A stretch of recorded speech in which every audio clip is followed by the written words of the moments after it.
굿모닝 베델 가족 여러분. 어제는 부활주일 예배 얼마나 은혜 많이 받으셨습니까? 정말 영광된 예배였다고 생각합니다.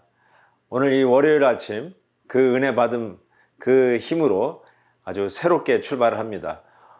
오늘 이곳은 저희 교회 그 건물 관리실인데 우리 성도님들의 곳곳을 살펴보는 그 시큐리티 카메라가 장치되어 있는 것을 한눈에 볼 수 있는 방입니다.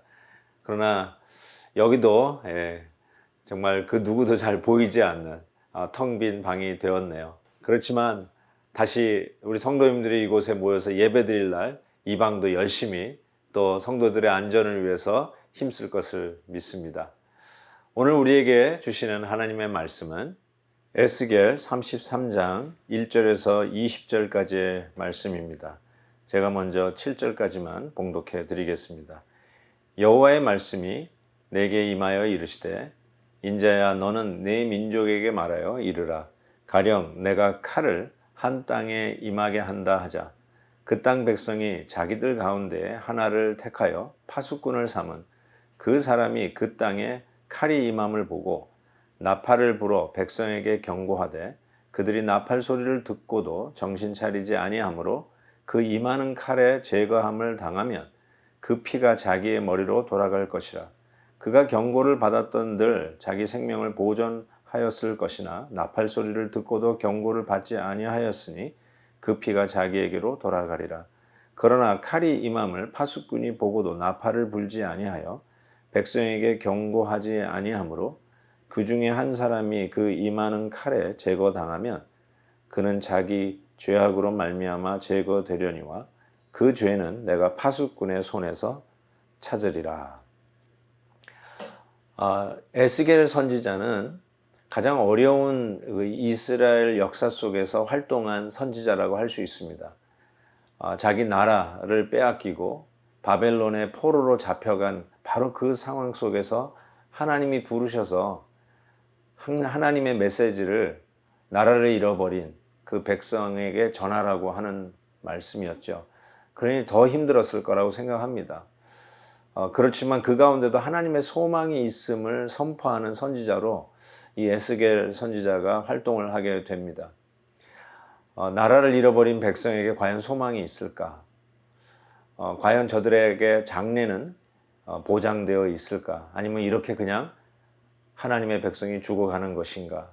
바로 그런 기로점에서 하나님은 이 에스겔 선지자를 통해서 다시 회복과 소망의 메시지를 선포하고 계십니다.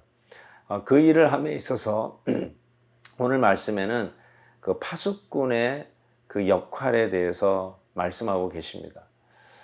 이런 재앙이 다가오는 것을 보고도 파수꾼이 나팔을 불었는데 대비하지 않고 그 재앙을 당하면 그것은 대비하지 않은 자에게 책임이 있지만 나팔을 불지 아니함으로 인해서 백성에게 재앙이 왔다면 그 핏값을 이 파수꾼에게 찾겠다고 하는 경고의 말씀입니다.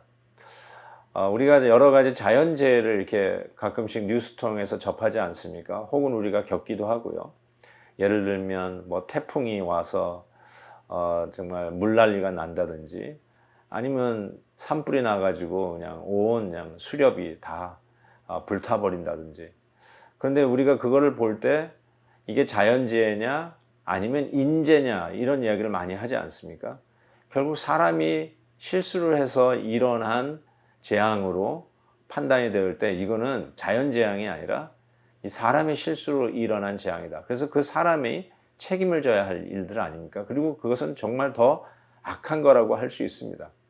사람의 실수로, 사람의 그 방종으로, 그 태만으로, 거기에 대한 무식함으로 일어난 일들에 대한 책임은 결단코 피할 수 없을 것입니다. 그런 의미에서 이 파수꾼이 나팔을 불지 아니함으로 인해서 백성에게 대한 재앙은 인재입니다. 그런 의미에서 파수꾼의 역할을 다시 한번 생각해 보게 됩니다. 어쩌면 우리는 코로나 바이러스로 인해서 이미 재앙 가운데 있는 상황이라고 할 수 있습니다. 이때 가장 중요한 게 무엇일까? 파수꾼의 역할이라고 생각합니다. 우리가 이 상황 속에서 우리가 어떻게 대처해 나가며 어떻게 믿음으로 슬기롭게 이 난국을 헤쳐나갈 것인가? 하나님은 당신이 세우신 파수꾼들을 통해서 메시지를 전할 것입니다. 그런 의미에서 저나 우리 사역자들의 역할이 더욱더 경성해서 하나님의 말씀을 묵상하고 주의 메시지를 있는 그대로 가감 없이 전달하는 것이 아주 중요하다고 생각합니다. 회개를 촉구할 때는 우리 회개를 해야 된다고 생각합니다. 하나님이 주신 말씀 속에 우리의 잘못을 깨닫게 할 때는 철저하게 가슴을 찢는 심정으로 하나님 앞에 무릎을 꿇어야 된다고 생각합니다. 그러나 동시에 이 재앙이 우리 성도들에게만 당한 재앙이 아니라 모든 사람에게, 모든 인류에게 지금 당한 재앙 아닙니까? 그런 의미에서 하나님은 이 시대에 하나님을 믿는 예수 그리스도를 나의 주 나의 하나님으로 고백하는 성도들을 이 시대의 파수꾼으로 세웠다고 생각합니다. 우리 성도들이 있는 처소에서, 있는 위치에서 분명한 하나님의 메시지를 전할 파수꾼의 역할을 감당해야 하는 것을 오늘 말씀은 전해줍니다. 오늘 본문 끝부분에 18절에 이런 말씀이 있어요.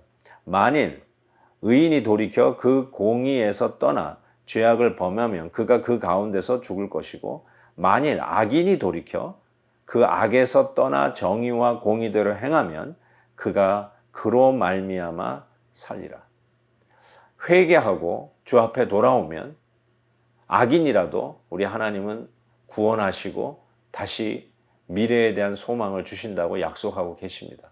그런 의미에서 이 시대에 우리 성도들은 더욱더 빛을 발하여 파수꾼의 역할을 감당해야 된다고 믿습니다. 기회 있을 때 복음을 전합시다. 우리 믿지 않는 부모님들, 우리 형제 자매들에게 예수 그리스도는 우리의 구세주이며 우리를 구원할 자임을 선포하는 파수꾼의 역할을 감당하십시다. 이것이 바로 재앙을 당한 지금 이 시간에 앞으로 마지막 심판을 준비하는 절호의 기회라고 저는 생각합니다. 사랑하는 우리 베델 가족 여러분, 파수꾼의 역할 잘 감당할 수 있기를 바랍니다. 기도하겠습니다. 하나님 아버지, 새날 새 아침 허락하여 주시고 새 한 주간도 부활주일 이후 시작하게 해 주신 것을 감사합니다. 오늘 이 파수꾼의 역할, 오늘 이 시대에, 이 어려움 만난 이 시대에 우리 성도들에게, 우리 예수 그리스도를 나의 주 나의 하나님으로 고백한 우리 베델의 성도들에게 주신 메시지임을 믿고 파수꾼의 역할 우리 있는 곳에서 잘 감당하기를 원합니다. 지혜를 더하여 주시옵시고 담대하게 하여 주시옵시고 주님이 주신 이 메시지 뜨거운 마음으로 선포하는 저희들 되게 하여 주시옵소서. 오늘도 주님과 함께하는 귀한 하루, 동행하는 하루, 성령 충만한 하루 되게 해 주시옵시고 어렵고 힘든 가운데 있는 당신의 백성들을 우리 하나님 찾아가 주시며 위로해 주시며 특별히 투병 중에 있는 우리 성도님들 하나님의 능력의 팔로 위로하여 주시고 회복시켜 주시옵소서. 감사하며 우리 주 예수 그리스도의 이름으로 기도하옵나이다. 아멘. 내일 또 뵙겠습니다.